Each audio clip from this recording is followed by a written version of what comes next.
പ്രതിസന്ധി ഘട്ടത്തിൽ കേന്ദ്രത്തിന്റെ ഭാഗത്തു നിന്നും കേരളത്തിന് സഹായമൊന്നും ലഭിച്ചില്ലെന്ന് മുഖ്യമന്ത്രി പിണറായി വിജയൻ. കാസർഗോഡ് സംസ്ഥാന സർക്കാരിന്റെ 4ാം വാർഷികാഘോഷങ്ങൾ ഉദ്ഘാടനം ചെയ്യുകയായിരുന്നു അദ്ദേഹം. നിർഭാഗ്യമെന്ന് പറയട്ടെ, ഒരു ഘട്ടത്തിലും ആവശ്യമായ സഹായം നമുക്ക് ലഭിച്ചില്ല. തീർത്തും നിഷേധാത്മക നിലപാട് സ്വീകരിച്ചു. ലഭിക്കുന്ന സഹായം തന്നെ തടയുന്ന നിലയുണ്ടായി.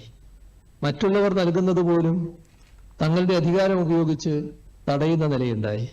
തകരട്ടെ, കൂടുതൽ തകരട്ടെ ഈ ഒരു നശീകരണ വികാരം, അതായിരുന്നു കേന്ദ്ര സർക്കാരിനെ നയിച്ചു.